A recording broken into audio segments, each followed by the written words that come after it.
જૂનાગઢ જિલ્લાના બેસાણ તાલુકાના ચોડા ગામે રામજી મંદિરના નવનિર્મિત ત્રિદિવસીય પ્રતિષ્ઠા મહોત્સવની આજે 5/2/2025ના રોજ ભવ્ય શરૂઆત। જૂનાગઢ બેસાણ તાલુકાના ચોડા ગામે નવનિર્મિત શ્રી રામજી મંદિરના ત્રિદિવસીય પ્રાણ પ્રતિષ્ઠા મહોત્સવની આજરોજ તારીખ 5/2/2024ના રોજ ખૂબ જ ભવ્યતા સાથે શરૂઆત કરવામાં આવી।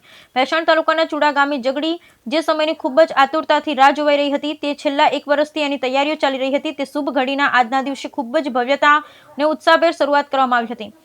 ચોડા ગામના નવનિર્મિત શ્રી રામજી મંદિર પ્રાણ પ્રતિષ્ઠા મહોત્સવની કે જે છેલ્લા 1 વર્ષથી નિર્માણ કાર્ય ચાલી રહ્યું છે અને ગ્રામજનોના પૂરા સહયોગ અને ઉત્સાહી કમિટીની ખૂબ જ મહેનતથી ખૂબ જ ભવ્ય રામજી મંદિર નિર્માણ પામ્યું છે। આ મંદિરનું શિલાપૂજન 22 જાન્યુઆરી 2024 એટલે કે શ્રી રામલલ્લા અયોધ્યામાં જ્યારે બિરાજમાન થયા હતા ત્યારે કરવામાં આવ્યું હતું। સાથે સાથે બાજુમાં આવેલ શ્રી હનુમાનજી મંદિરનો પણ જીર્ણોદ્ધાર કરવામાં આવ્યો છે। ત્યારથી કે આજ દિવસ સુધી ગામના યુવાનો અને વડીલોએ ખૂબ જ મહેનત અને એકબીજાના સાથ સહયોગથી આ ભગીરથ કાર્યને સફળ બનાવ્યું છે અને પ્રાણ પ્રતિષ્ઠા મહોત્સવની છેલ્લા 1 મહિનાથી કમિટી મેમ્બરો ગામના વડીલો ને યુવાનો તૈયાર કરી રહ્યા હતા। આજે જ્યારે તમામ હિન્દુ સમાજના આરાધ્ય દેવ એવા રઘુકુળ શિરોમણી શ્રી રામચંદ્ર ભગવાન ચોડા ગામના નાના પાટી શ્રી રામજી મંદિર ખાતે પ્રાણ પ્રતિષ્ઠા થવા જઈ રહી છે ત્યારે ખૂબ જ સુંદર યજ્ઞકુંડ અને મંદિરને સજાવવામાં આવ્યા છે અને શાસ્ત્રી દિનેશ અદારાવલ અને પરેશ અદા જોશી અને તેમની ટીમ દ્વારા વિધિ વિધાન અને મંત્રોચ્ચાર સાથે મહોત્સવની શરૂઆત કરવામાં આવી। આજે પહેલા દિવસે સવારના 8 વાગ્યાથી રામજી મંદિરથી બહેનો દ્વારા ફૂલવાડી ધામ શ્રી મહાકાળી માતાજીના મંદિરથી જલયાત્રા કાઢવામાં આવી।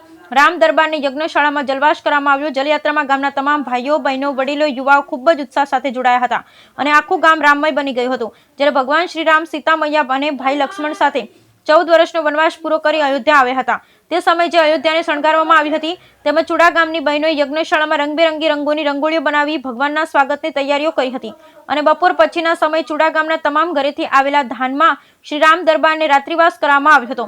તેનો લાહવો ગામના તમામ લોકો અને યજમાનોએ લીધો હતો।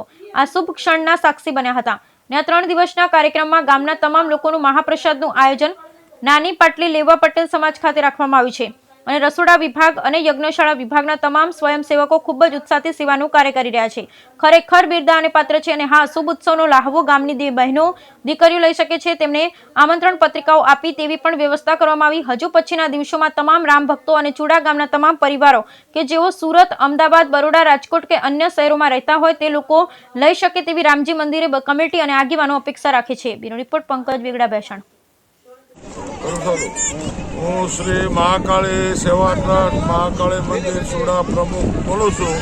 અમારે જૂનાગઢ જિલ્લાના બેસાણ તાલુકાના સોડા સોરઠ ગામે રામજી મંદિર નવું રામજી મંદિર જે બનાવવામાં આવ્યું છે તેના પુનઃ પ્રાણ પ્રતિષ્ઠા મહોત્સવનું આયોજન આજે 5, 6, 7માં કરવામાં આવે છે। તેમાં મહાકાળી મંદિરે આજે જળ યાત્રા નીકળી છે અને ગામ આખું સજોડે અહીંયા આવ્યું છે। રાસ ગરબાની અને ધમધમાટી બોલે છે અને મહા ઉત્સવ આ 3 દિવસનો ઉજવે છે બેસાણ તાલુકાના સોડા સોરઠ ગામમાં અને બધા ગ્રામજનોને સાથ સહકારથી એક ભવ્ય આયોજન અમે કરેલું છે અને આમાં દરેક ધર્મપ્રેમી જનતાએ ભાગ લેવા અમારા તરફથી બધાને હાર્દિક નિમંત્રણ છે। જય મહાકાળી માતા, જય શ્રી રામ।